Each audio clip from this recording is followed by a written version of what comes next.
Christmas night arrived quietly, the way it always did for Officer Daniel Carter, without warmth, without witnesses.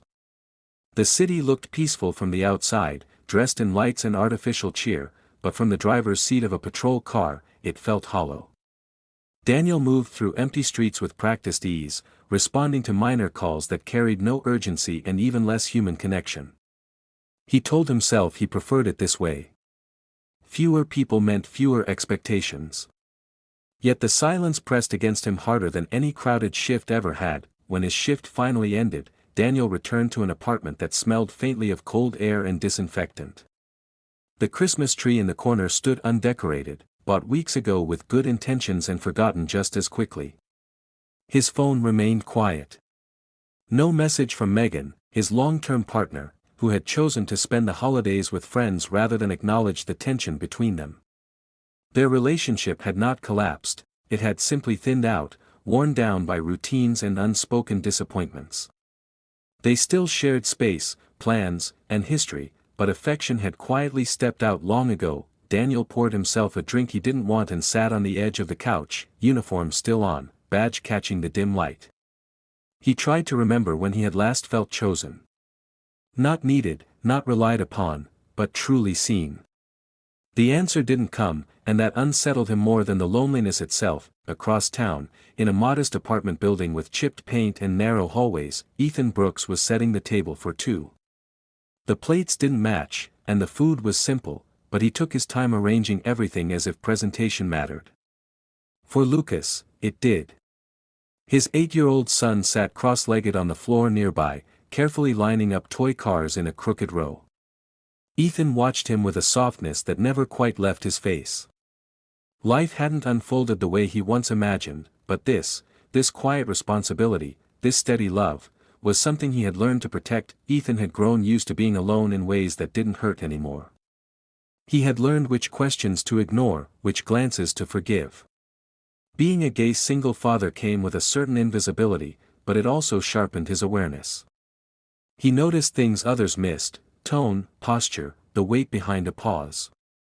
Tonight, as snow tapped lightly against the window, he felt content, even if a small part of him wondered what it might be like to share the evening with another adult who understood him. The knock on the door came just as Lucas reached for his fork. Ethan hesitated, instinctively protective, before opening it to find Daniel standing in the hallway, hat tucked under his arm, posture formal but tired.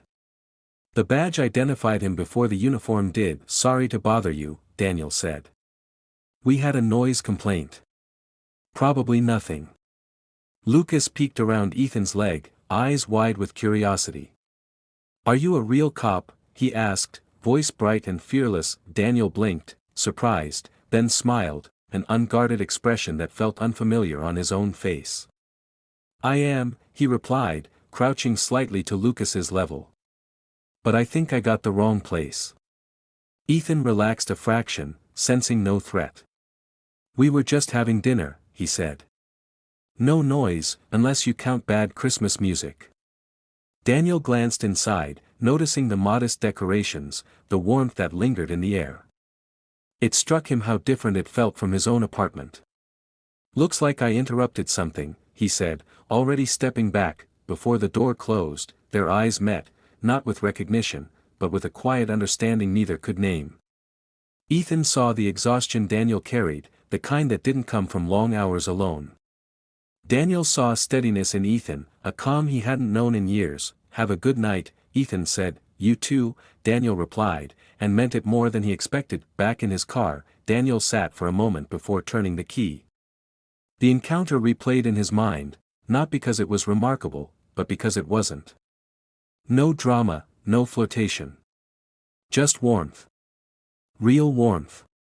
It unsettled him how much that brief interaction lingered. Later that night, as Daniel lay awake beside Megan, listening to her steady breathing, he found himself thinking about a small kitchen table, mismatched plates, and a child who believed Christmas still mattered. He didn't want to think about it, but the thought returned anyway, persistent and quiet. Ethan, meanwhile, tucked Lucas into bed and lingered in the doorway longer than usual. The image of the officer's tired eyes stayed with him, stirring a curiosity he hadn't felt in a long time.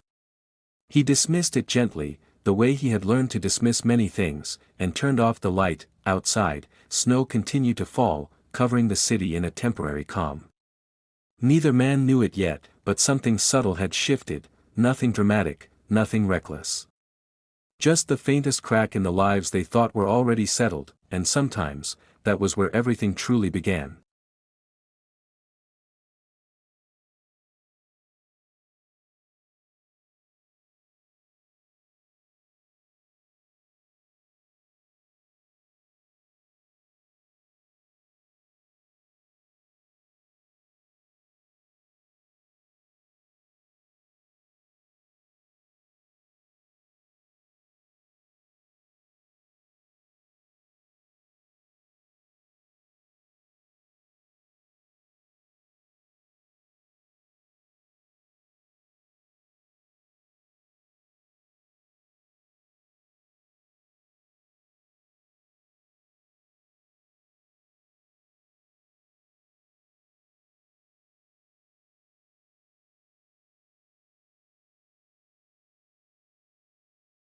The weeks after Dylan moved in felt like a slow, intricate dance.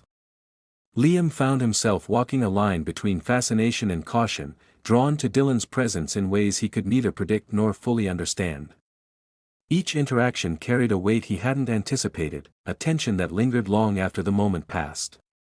At times, it was the quiet ones, sharing a living room while absorbed in their own thoughts, reading books side by side, or preparing meals together, that left Liam's mind restless with unspoken feelings. Dylan, as ever, was magnetic and unpredictable. He knew how to provoke curiosity without revealing himself completely. A sudden joke at dinner, a casual glance that lingered too long, or an unanticipated comment about Liam's habits seemed trivial to an observer, but to Liam, they carried a complexity he couldn't ignore. Liam began noticing patterns in Dylan's behavior, subtle shifts in mood, a slight hesitation before answering, and the occasional deflection when topics veered toward personal history. Each of these moments stoked Liam's curiosity and, simultaneously, his unease. School and college routines offered moments of reprieve and opportunities to observe Dylan from a distance. Liam noticed how Dylan interacted with others, how friends responded to his charm, how he navigated spaces with a quiet authority, how even strangers seemed drawn to him. There was an enigmatic quality to Dylan that Liam both admired and feared, a sense that there were layers hidden beneath the confident exterior. Liam's thoughts often lingered on Dylan long after he had left the room, a silent replay of gestures, tones, and expressions. Tension began to creep into their shared home life, subtle but undeniable. Liam found himself questioning Dylan's motives, wondering if some of the attention or laughter was genuine or a performance meant to unsettle him. Small inconsistencies appeared, Dylan arriving late from errands without explanation, disappearing into the house for hours, and answering texts with a guarded tone. Liam's imagination became both a torment and a source of fascination. He tried to rationalize these moments, yet his gut suggested a hidden complexity, perhaps even a secret. Despite this uncertainty, there were moments of undeniable closeness. One rainy evening, the two found themselves confined to the living room after a sudden downpour. The room was dimly lit, the sound of raindrops against the windows filling the silence. Dylan handed Liam a steaming mug of tea, their hands brushing slightly in the exchange. Neither spoke at first, but the quiet between them was electric. In that silence, Liam sensed Dylan's awareness of him, a subtle acknowledgement that neither wanted to articulate. These moments built a fragile intimacy, a shared understanding without words. Liam's internal conflict deepened. He was drawn to Dylan in ways he could not yet name, yet he felt a rising sense of doubt and hesitation. The pull was magnetic, but the unknowns, Dylan's hidden history, his occasional evasiveness, and the unspoken boundaries between them, created a tension that left Liam both exhilarated and fearful. He began to observe Dylan more closely, noting every nuance, every flicker of expression, searching for clarity in a person who seemed intentionally layered and elusive. Complicating matters, family and social dynamics added pressure. Liam's mother, unaware of the subtle tension between the boys, often praised Dylan for his charm and ease in blending into the household. Cousins visiting for the weekend remarked on how well Liam and Dylan got along, unaware of the undercurrents in their relationship. Even well-meaning friends made passing comments that chipped away at Liam's composure, pointing out glances, gestures, or shared jokes. Each observation added to Liam's growing self-consciousness, leaving him oscillating between pride, confusion, and anxiety. Dylan's own behavior became increasingly layered. Sometimes, he was openly attentive, sharing private jokes and moments of connection that made Liam feel seen in ways he had never experienced. Other times, Dylan was distant, retreating into rooms or conversations with a casual charm that hinted at secrets. The unpredictability was thrilling but unsettling. Liam began to feel that understanding Dylan fully might be impossible, and yet he could not pull away. Each shift in mood or behavior became a puzzle, demanding attention, reflection, and careful navigation. Subtle jealousy crept in as well. Liam noticed Dylan's interactions with others, college peers, neighbors, even casual acquaintances, and felt an unspoken sting. There were fleeting moments when Dylan's charm seemed directed elsewhere, brief smiles or laughter shared with someone outside their household that Liam couldn't control. The feeling was unfamiliar and sharp, a mixture of possessiveness, desire, and worry. Liam grappled with these emotions privately, fearful of admitting their intensity but unable to ignore their persistence. Late nights became a mirror for Liam's restless thoughts. Alone in his room, he replayed conversations and gestures, questioning every word, every glance, every subtle touch. The line between curiosity, affection, and something more began to blur. He found himself imagining scenarios that could never fully materialize, wondering what Dylan truly thought or felt. Each question remained unanswered, creating a tension that pulsed beneath the surface, leaving Liam in a state of heightened awareness and quiet anticipation. The section closes on a pivotal moment that crystallizes the emotional tension. One evening, as Liam prepares to leave for a weekend trip, Dylan offers a small, lingering touch on the shoulder, a gesture casual enough to be interpreted as friendly, yet heavy with implication. Liam freezes, feeling a rush of emotion he cannot name. Words are unnecessary. The moment speaks volumes, leaving both boys aware of an unspoken connection and the fragile, complex territory they now occupy. The scene ends with Liam leaving, heart pounding, a swirl of thoughts and feelings following him out the door, setting the stage for the uncertainty, suspense, and potential revelations that await in the next chapter of their story. The silence in the house had become deliberate, no longer accidental. Daniel Mercer noticed it most in the evenings, when the day's obligations fell away and there was nothing left to distract him from the space between himself and Rebecca. They moved around each other with politeness that felt practiced, careful not to disturb what little balance remained. It was Rebecca who finally broke it, not with anger, but with a quiet awareness that left Daniel exposed. "You're not here anymore," she said one night as they sat at opposite ends of the couch. The television murmured to itself, unnoticed. "I don't know where you go, but you've been gone for a while." Daniel didn't deny it. The words he had rehearsed dissolved, leaving only the truth that had been forming for months. "I didn't mean for it to happen," he said. "But I stopped being honest with you." Rebecca studied him, not searching for details, only for certainty. "Is there someone else?" "Not the way you mean," Daniel replied, though the distinction felt thin even as he spoke it. He explained carefully, without names at first, describing connection rather than acts, presence rather than betrayal. He spoke of loneliness and of realizing too late that he had sought understanding outside the marriage instead of within it. Rebecca listened without interruption. When he finished, she nodded once. "So you gave someone else what we stopped giving each other." The accuracy of it left Daniel speechless. She didn't cry. She didn't raise her voice. The restraint was more painful than any accusation. They spoke for hours, not to repair what had broken, but to understand when it had begun to crack. By morning, an unspoken agreement had settled between them.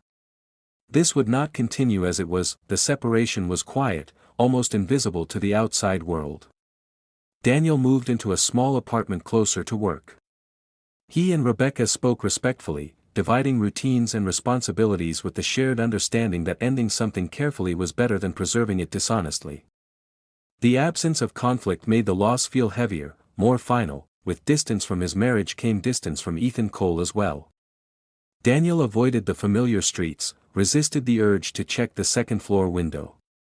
He told himself that clarity required solitude, that any choice made too quickly would only repeat the same mistake. Ethan noticed the absence long before words confirmed it. When they finally met again, it was by chance, in the early evening outside the building. Noah was with a friend, the hallway empty. "You look different," Ethan said. "I moved out," Daniel replied. He didn't elaborate, but he didn't need to. The weight of the statement hung between them, heavy with implication. Ethan's expression softened, then tightened. "And now? Now I needed to see you," Daniel said.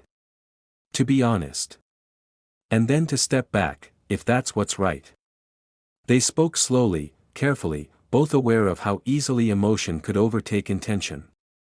Daniel explained the separation, the responsibility he felt to finish one chapter before beginning another. He admitted that what he felt for Ethan had been real, even before it was allowed to be. Ethan listened, his gaze steady. "I won't be someone's escape," he said gently. "But I won't pretend I don't feel this either." The clarity in Ethan's words grounded Daniel. This wasn't a fantasy, not a sudden salvation. It was a choice that required patience. They agreed to distance, not as punishment, but as respect, for the lives they were disentangling. When Daniel left that evening, the goodbye felt open-ended, unresolved in a way that held possibility rather than regret. Months passed. Seasons shifted. Daniel learned how to live alone, how to sit with himself without reaching outward for comfort. He rebuilt routines, found stability in small, deliberate acts. Occasionally, he heard from Rebecca. Their conversations were calm, reflective, shaped by shared history rather than obligation. When Daniel saw Ethan again, it was spring. The city felt lighter, less burdened by winter's weight. Noah was there too, riding his bike in uneven circles while Ethan watched. Daniel approached slowly, uncertain, but Ethan's smile held no hesitation. They talked as the sun lowered, conversation easy but unhurried. Noah eyed Daniel curiously, then accepted his presence with the uncomplicated logic of a child who sensed no threat. The moment felt earned, not rushed. As Daniel walked away that evening, he understood that what lay ahead would not be simple. Love, when entered honestly, carried consequences as real as those it healed. But for the first time in a long while, the path before him felt aligned with who he was becoming, not who he had been pretending to be. He didn't look back at the building. He didn't need to. What mattered now was not where the story had begun, but how carefully it would continue.